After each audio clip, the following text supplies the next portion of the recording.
the decision behind making an income change in your household and potentially a career change, it's a really big decision. It should come first from just the evaluation of what you need, what your household needs, what you would benefit from. Once you get past that phase, that's when it's time to look at the numbers.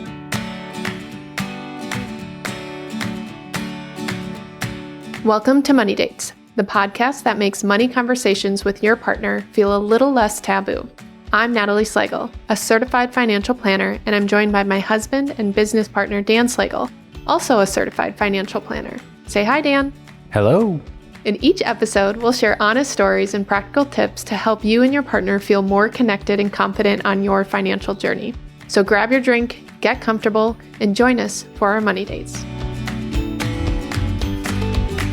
Hello, Dan. Hey, Natalie. How are you doing? Good. I wanted to give an update to listeners who have been on our podcast journey with us from the beginning.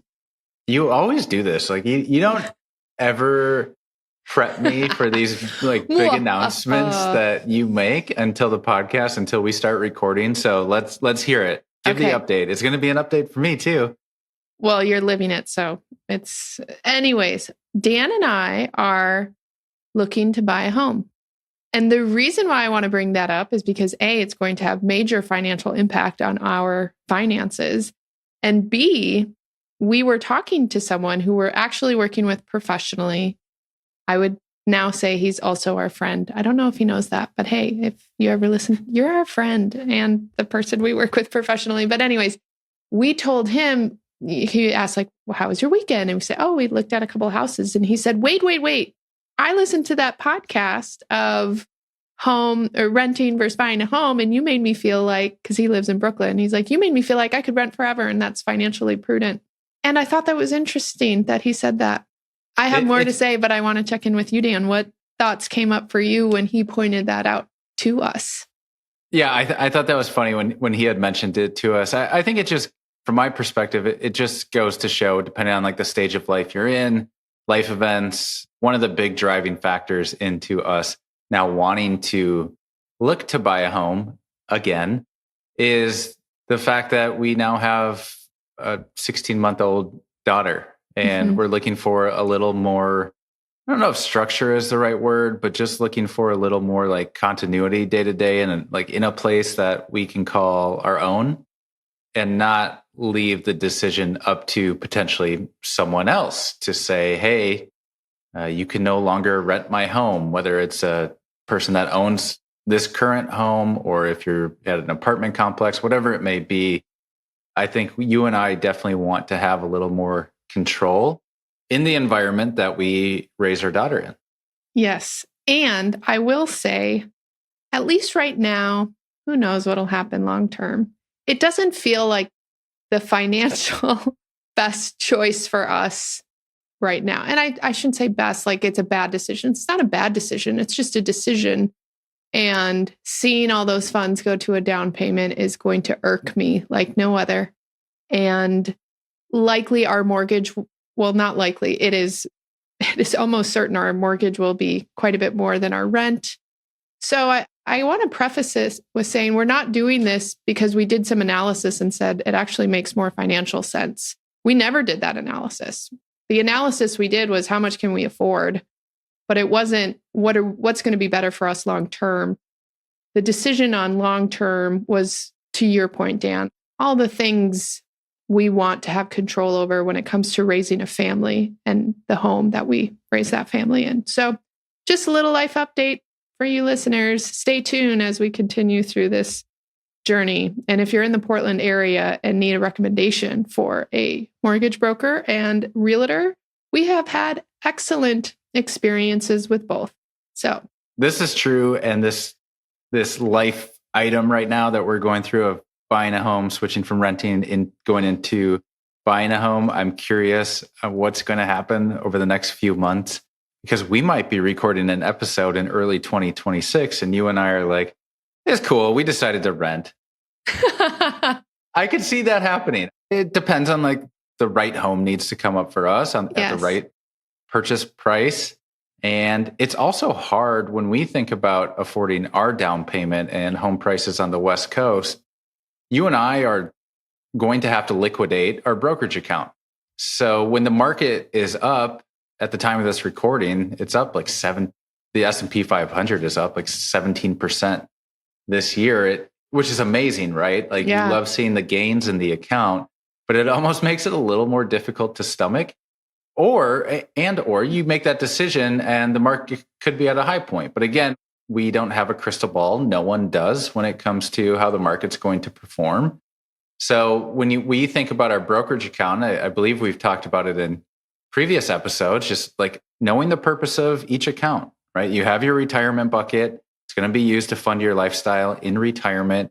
The brokerage account is this nice little middle ground to say, hey, we could potentially use this for shorter term goals and also supplement some additional retirement expenses in the future if there's no identified purpose, right? So yes, the money is like, if you look at our balance sheet, right, and we kind of do this with clients too, the total net worth doesn't change. And net worth is your assets like minus your liabilities. When you buy a home, your net worth does not change. And that is true.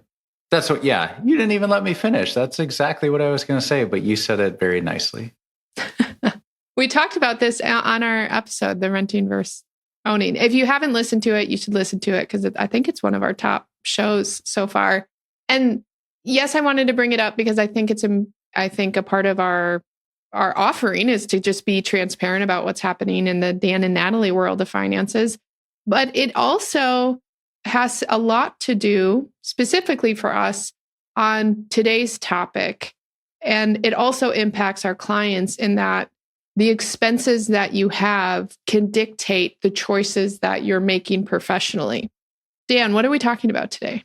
Today, we're talking about burnout, which is a very real thing, as most of our listeners will be able to relate to.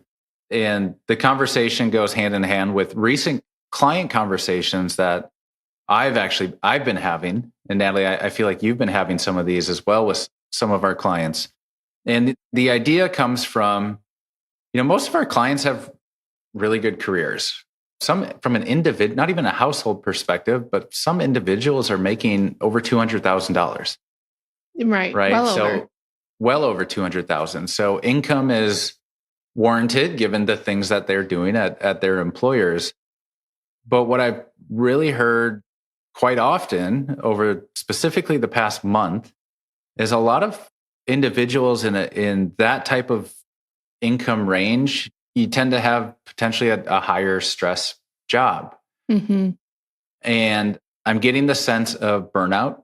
And the big question is, what happens if I take a lower paying job than the one I currently have? What's the impact on the short term? And then what does this do long term for us individually and for that family unit, right? And making sure things are dialed in right now to say, you can afford to make that decision today to take a lower paying job in a less stressful environment, potentially, and you'll be okay in the future.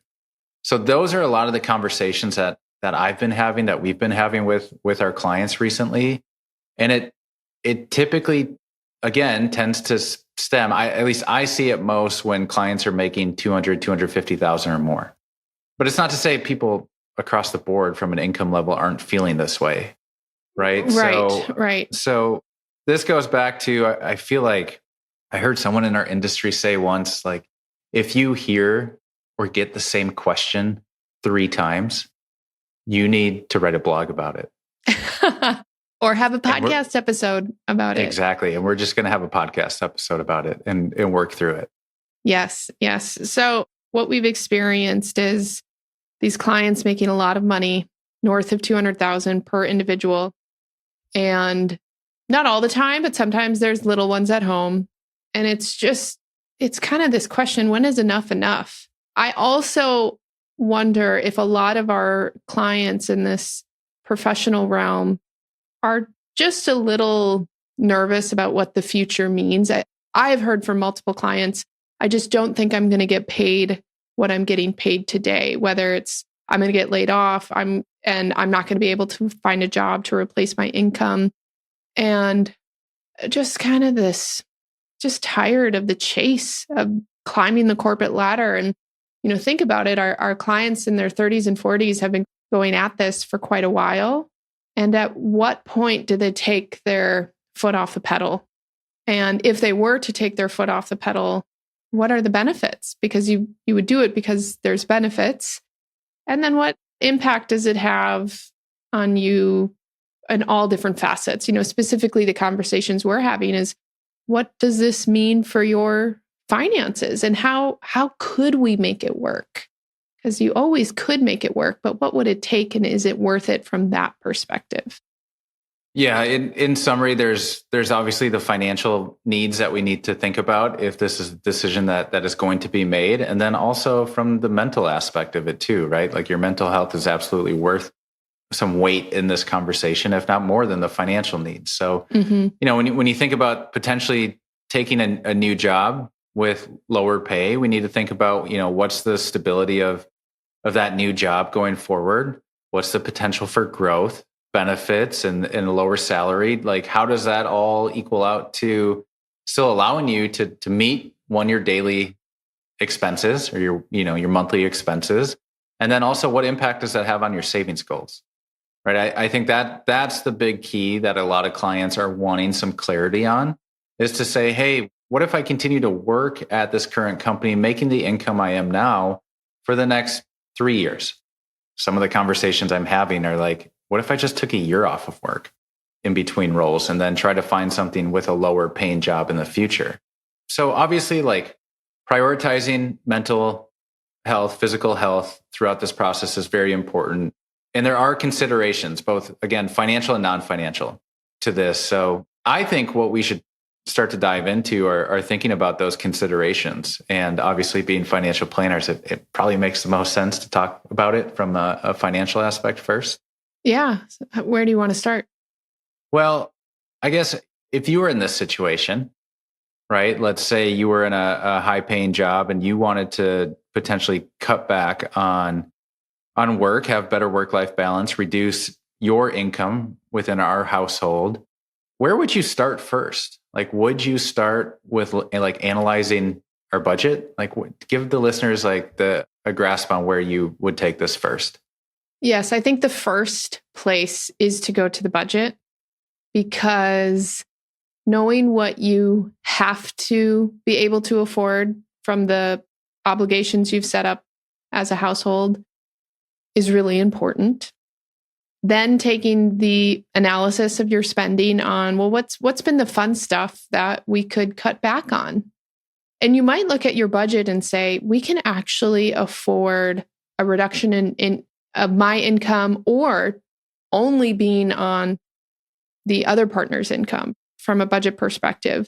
And what's actually getting impacted here is the savings rate, because we have some clients who have 25, 30% or more savings rate. And so it could just be as, I don't want to say easy, but the answer could just be, that's going to come down. That savings rate is going to come down. And then it goes into the impact. But before I get too ahead of myself, I would absolutely start with looking at your expenses to understand what is a necessary, we can't escape this unless the biggest expense that comes up is for our parents who have children, whether it's in daycare or private school. Those are very expensive costs that are hard to navigate away from. And then your mortgage or rent payment. The reason why I brought up our situation, Dan, is because when I think about the options I want to make sure we always keep open, especially for myself, I think about what would it look like if Natalie at Fuse Financial Planning worked less. I love my job. I love what we do. My business partner is pretty sexy too. Anyways, but I, like, in the back of my head, and I haven't even told this or said this out loud to you, Dan, in the back of my head, I'm thinking if we go to the top of our budget, then I feel like I am taking away from my future self the ability to go part-time at Fuse, and not even a significant part-time. Maybe instead of working 5 days a week, I go to 4 days a week. And so that budget and knowing what your household needs from an expense standpoint is a really important part of this whole evaluation. Yeah, it sounds like the big question you need to ask yourself if you're in this situation is that can we maintain our current lifestyle? And if we can't, what changes need to be made or what significant like adjustments need to take place? Yes. You could roughly model this, right? To like back into what salary do you need to make in order to maintain your current lifestyle? Because the first place, if you have a reduction in income, likely one of the first places you're going to go to is, as you mentioned, you're likely going to take a reduction in your savings rate or your savings contributions. Yes. And naturally, the dollar amount will decrease. If I go from making $400,000 to $100,000, then even if my savings percentage is the same, the dollar amount will decrease for obvious reasons. And I think that those are the kind of things that our clients are like, okay, we've been working on this plan, the trajectory, the long-term projections assume I'm going to continue to make 400 grand a year. I don't want to do that anymore. And if I don't do it anymore, like, are we going to still be able to retire in 20 years? Or are we going to still be able to buy that second home that we wanted to do in 5 to 10 years? Like, those are the types of concerns our clients are coming to us with, is almost like it feels like they know they could make it work in the, next year. If they're like, we're going to start doing this in 2026.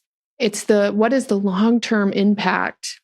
And how does that impact the financial goals we talked about, and having those conversations? Yeah. And the several clients that this has come up for recently, how we've approached this conversation is now is the time of year where we like to do longer term projections. And with clients in our 30s and 40s, there's so many things that can change, inevitably will change over the course of the next 20 plus years until we get to their desired retirement date. How we frame it is always, this is just a point in time snapshot of if nothing changed, given what we know today, here's where you stand from like a success rate. And a lot of times with our clients, they tend to be well within this range that we want them to be in when it comes to looking at retirement projections. So when things tend to look good for clients from a long-term perspective based on what they're doing currently, a lot of times that's what kickstarts the conversation into, well, what changes do you want to see made, right? If your retirement projections look very, very good and there's room to dial back, and when I say dial back the success rate, the levers we can pull in these instances are, well, you could spend more, right? Meaning you're going to need to draw more out of your portfolio in the future and current day. You can save less. You could retire earlier. Like, those are the three big options that we always uncover. But the hidden one in that as well, that's not included in those groupings, is what happens if I want to take a reduction in pay? What happens if I'm in a role? And a lot of times I feel like we hear this a lot, either in the consultant industry or some form of tech. Like, it is so common to hear this in those two industries specifically, where I'm working my butt off and I have been for the past 15, 20 years. And maybe I want to go work for a nonprofit in like a 3-year time frame, right? So then it's on us to show, here is what the impact would look like from a long-term projection standpoint if you decided to go from a salary of $300,000 to $150,000. And also $150,000 recently has been like the magic number that people have been wanting to reduce to. Like, I've heard that multiple times in the past few weeks. Which is, $150,000 is still a lot of money to make as a salary. But when you're used to making $300,000 plus, then it feels like a big reduction. And it is. Yeah. Yeah. So then we can model in our projections to say, well, what happens if income cuts in half starting in, for example, 2027 up until retirement at age 60, 65, whatever it may be? What happens to that success rate, right? And if we're still well within a confidence zone, that gives a client clarity on, hey, if I make this decision today, it's going to be better for me in my day-to-day from a work-life balance perspective, a family environment perspective, and I'm also not jeopardizing my future. So that is the clarity I feel like a lot of clients are looking for when it comes to that conversation. If, we dial back income to cut in half, and things don't look as good, well, we need to figure out a solution to how can we make things look better. And that could be, going back to our first point, understanding what significant changes need to be made in your day-to-day, mostly likely from an expense standpoint. Right. This is why I get nervous for us and for our clients when it feels like, from an expense and a savings perspective, we don't have much room to change. So typically with our clients, folks who are making over 300,000 from a household perspective, we see both spouses are able to max out their 401k, and assuming both are working, and there's also extra money to put into their brokerage account.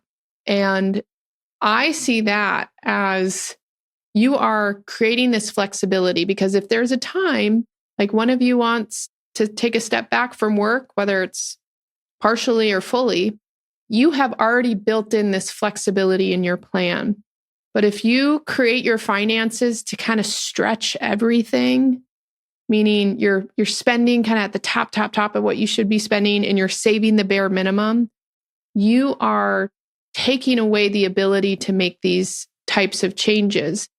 And to be fair, maybe that's fine.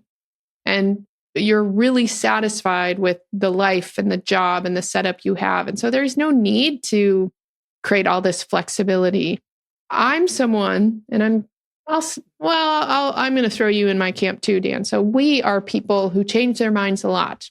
We move every 2 years. It's just what happens. And I just like the idea of setting our finances up in a way that gives us the flexibility to change our minds.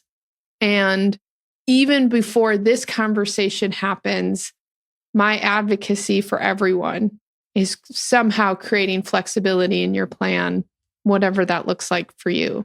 How do you feel like you've done when it comes to building up flexibility for, like, hypothetically, if you were to say, hey, I want to reduce my working hours from 40 to 30 in this example, right? And like, I hope you're not planning on going to a different company that's going to pay you lower. That would suck. So I'm going to use the example of, let's say you wanted to take a reduction in like your work hours. Mm-hmm. How do you feel like you've done setting yourself up for that financially? In this moment right now, fantastic. We have more than enough in our bank account. We have a brokerage account that we can tap into, that what I like to say is I can recreate my paycheck. If we don't even want to reduce our expenses, but I reduce my income, first will happen is we don't save as much to our brokerage account. Assuming we need even more funds, we can actually tap into the brokerage account and just pay ourselves monthly from it. And so in this moment today, I feel we've done excellent creating all of this flexibility for, if one of us, maybe it's you, if one of us were to say, let's go part-time, let's take on less clients, blah, blah, blah, we would have the opportunity to do so. That is why this whole house discussion, for you and I specifically, Dan, it kind of scares me, because I feel like we're going to lock in these expenses at a higher clip, and we're going to drain a lot of our liquidity from our brokerage account and our savings account. And so I don't love that. Yeah, you just hit on a point that I was literally about to make as you were talking about it at first, with the idea of you feel really good about it right now in terms of having built up a lot of flexibility. The issue that we've been seeing with clients who have been bringing this up is they also have major goals that they want to achieve, right? And to your point, it is exactly the idea of buying a home. Mm-hmm. It is the idea of, well, we might have another child, right? So those added components make the decision very hard. It does. Buying a home and having kids, man, not cheap. I feel like we can have the conversation with clients. They always have the final say in what we recommend. But even for you and I wonder, like, what is the tipping point to actually making the decision? To go to reduce our time and make less? Yeah. I think the tipping point first comes, I'll speak for me specifically. The tipping point first is something is happening personally where I'm I'm just not feeling caught up. I'm not feeling caught up on my personal side, and I'm pouring too much of my time, energy, and efforts into my professional side. And it's feeling like my family, which would be you and our daughter, are on the receiving end of that, of me being less energized. Once and if I get to that point, that is when I would go into analysis mode on, okay, I want to do this. What do I need to do to make it happen? Yeah, I think the other things we can do to help get to a decision, it's just continuing to talk to your community, right? Talking to people, talking to professionals, mentors who have made similar decisions in the past, who can help guide you to make the right decision for you in this moment. I think, I don't know what the science is behind what I'm about to say, so take it with a grain of salt. But I feel like there's backing to just trusting your gut and trusting your intuition. Yeah. And like if your gut is saying, Natalie, and you're doing too much, just do something to make it less. Like there's something about that. Yeah. And getting professional guidance, right? It doesn't have to be us, but I do think it is important to see some numbers played out in terms of, hey, if I were to take a lower paying job at half of what I'm making today, what is the net impact on my cash flow, on our expenses? What does this do to my savings? And then wrap it all together and ask, what does this do longer term for me? If I make this decision and cut my income in half today in my mid 30s or early 40s, does this mean I have to work longer? Right? Like that's a variable you need to consider. Right. But again, even when we look at an analysis today, a longer term projection, you and I always say this, it's wrong. Right? Because we can look at it tomorrow, we can look at it a year from now, and things have completely changed. We're not accounting for additional expenses that might arise. We're not accounting for potential inheritances, right? We've had an episode talking about how the great wealth transfer is going to happen. Well, what's the impact on you when that you potentially receive some sort of windfall? We don't want to, of course, plan for it. We never include that in our projections, but it's a reality. It's happening. We're currently in it, right? So again, we just don't know what's going to happen longer term, but get some of the facts around the changes you make and what the impact could be longer term, I think is going to be really helpful, especially for those who want to see the numbers behind it. Yes. And I know, Dan, you said it doesn't have to be us, but it should be us because we're really good at it. and we're in it ourselves personally. And we do this with our clients all the time. And I think having the third party, like Dan and Natalie at Fuse Financial Planning, really helps create an environment where a constructive conversation is warranted, and having professionals to kind of guide you through all the financial implications like us is really, really helpful. To wrap this up, the decision behind making an income change in your household and potentially a career change, it's a really big decision.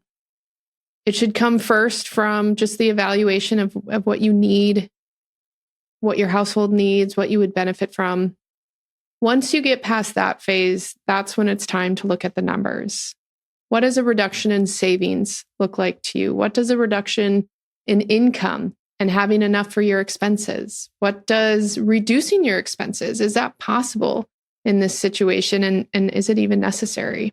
And then when we think about the ways to replace your income, it could be through just working part-time, and maybe we're not saving as much. And the other thing is you could have a brokerage account and we could start taking distributions from that. There's so many ways to slice and dice this financially, and having people to have these types of conversation with is going to be really, really helpful. I couldn't say it better myself. Awesome.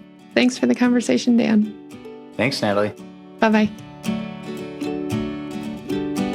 Hey, if you've enjoyed this episode and are looking for personalized financial guidance, schedule a free complimentary consultation using the link in the description below. Natalie and Dan Slagle are the founding partners of Fuse Financial Planning, a registered investment advisor. The information provided in this podcast is for informational purposes only and should not be considered investment advice or a recommendation to buy or sell any securities. Investing involves risk, including the potential loss of principal. Advisory services are offered to clients or prospective clients where Fuse Financial Planning and its representatives are properly licensed or exempt from licensure.